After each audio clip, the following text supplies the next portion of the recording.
Have you ever noticed that your Wi-Fi still works, even when you're in another room? The signal somehow passes through walls, doors, and sometimes even entire floors. But here's the strange part. You can't see it. You can't touch it.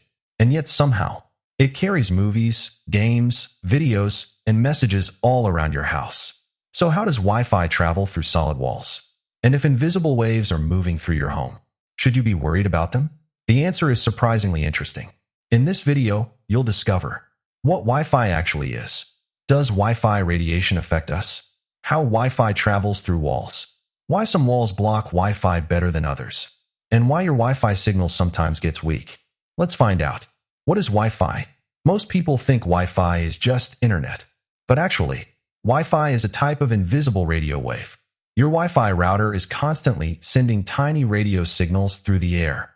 Your phone, your laptop, your TV all receive those signals and turn them into the internet you use every day. Example, imagine you're listening to music from a speaker in another room. You can't see the sound waves. You can't hold them in your hand. But somehow, they still reach your ears. Wi-Fi works in a very similar way. The only difference is that instead of carrying music, it's carrying information. Does Wi-Fi radiation affect us?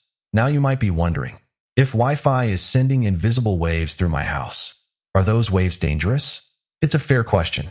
The good news is that Wi-Fi uses something called non-ionizing radiation. That sounds scary, but it simply means the waves don't have enough energy to damage your body's cells or DNA.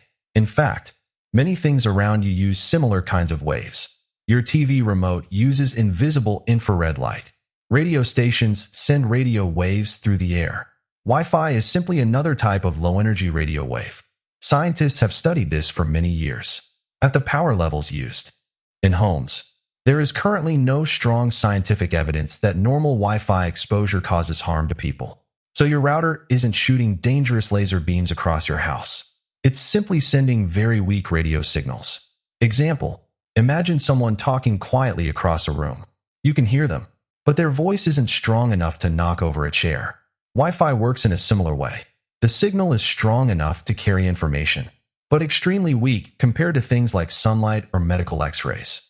How does Wi-Fi go through walls? Now here's the really interesting part. How can something invisible pass through a solid wall? The answer is that radio waves can pass through many materials. Drywall, wood, glass, plastic. These materials don't completely block Wi-Fi signals. The signal simply passes through them, but every wall makes the signal a little weaker. That's why your internet is usually strongest when you're close to the router. Example, imagine throwing a tennis ball through a thin curtain. It passes through easily. Now imagine throwing that same ball through a thick mattress. Much harder. Wi-Fi signals behave in a similar way. Thin materials let more of the signal through. Thicker materials block more of it. Why do some walls block Wi-Fi more? Not all walls are the same.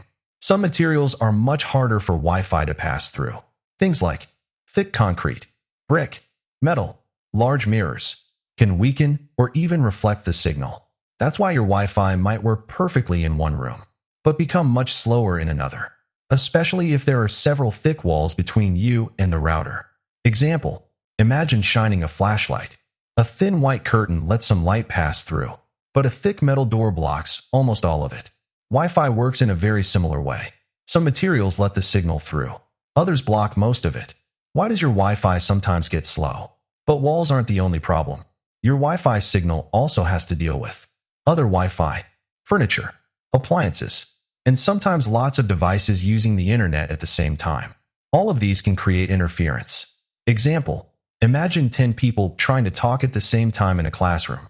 Everyone's voice mixes together. It becomes much harder to understand any one person. Wi-Fi signals can experience something similar. Too many signals in the same area can create digital traffic, and that slows things down. So the next time your Wi-Fi works from another room, remember this. Invisible radio waves are traveling through your house, passing through walls, moving around furniture, bouncing off objects, and carrying your videos, games, messages, and websites to your devices. And those invisible waves aren't dangerous laser beams. They're simply very weak radio signals doing their job.